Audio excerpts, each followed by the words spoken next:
सीधी में Mishra nursing home का ART clinic level 2 के पंजीयन में दस्तावेजों में गड़बड़ी सामने आई है।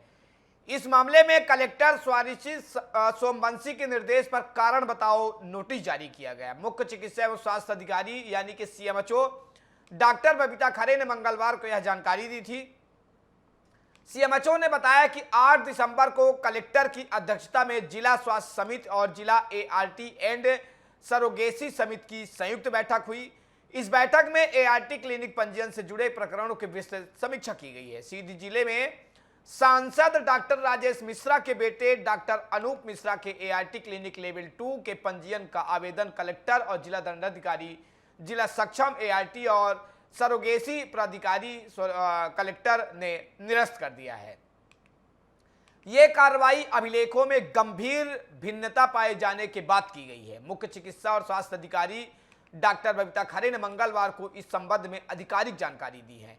सीएमएचओ डॉक्टर खरे ने बताया कि डॉक्टर अनूप मिश्रा के प्रथम IVF clinic Mishra nursing home and diagnostic foundation Sidhi की ओर से प्रस्तुत एआरटी क्लिनिक लेवल 2 के आवेदन क्रमांक MPAC 2022-12090 की विस्तृत जांच की गई है।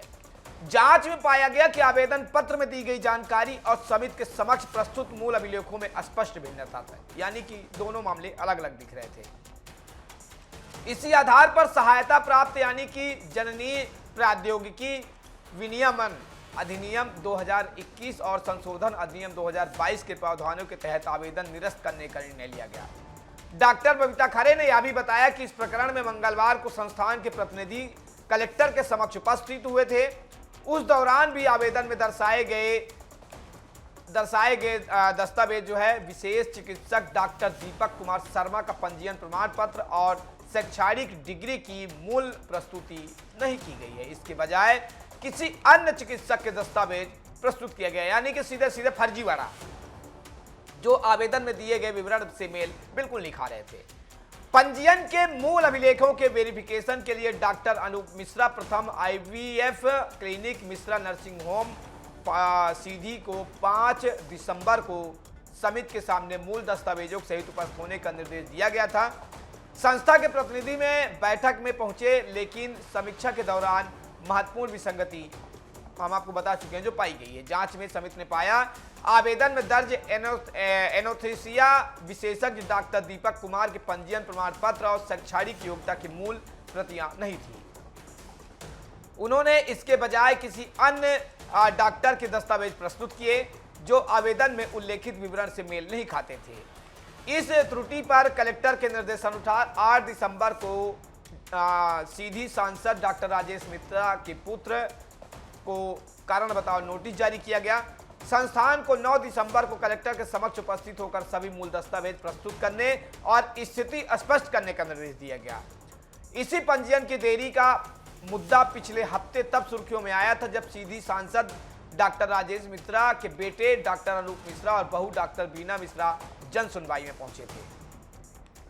उन्होंने बताया था कि 2022 में ही 2 लाख रुपए शुल्क जमा करने के साथ सभी आवश्यक दस्तावेज और निरीक्षण रिपोर्ट सौंपी गई थी, फिर भी रिन्यूअल लंबित है। सोशल मीडिया में उनके धरने पर बैठने की अफवाहें फैली थी, जबकि वास्तविकता यह थी कि दोनों ने नियमानुसार जन सुनवाई में आवेदन दिया था।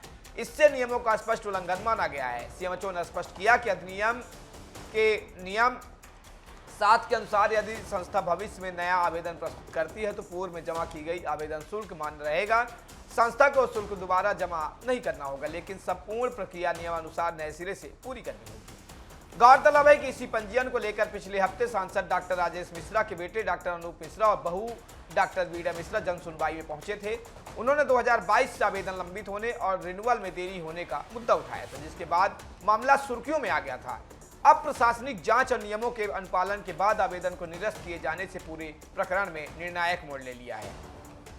अब यहाँ पे सबसे बड़ा सवाल ये बनता है कि सीधी सांसद डॉक्टर राजेश मिश्रा की अस्पताल है, इसलिए प्रशासन फिर से दस्तावेज और डॉक्टरों की जो दस्तावेजों में मूल प्रति में अगर मेल नहीं खाता है तो फिर से आवेदन लेके रिन्यूअल कैसे किया जा सकता है, ये भी एक बड़ा सवाल है। यह सत्ता पक्ष की जो शासन सत्ता है, सत्ता पक्ष के पक्ष में झुक कर और पूरे दस्तावेज, पूरा जो सत्यापन है वो रद्दी की टोकरी में डालकर और उनका रिन्यूअल करेगा, या फिर नियम का उल्लंघन होगा, या फिर नियम का पालन किया जाएगा। ये तो हालांकि देखने वाली बात हो।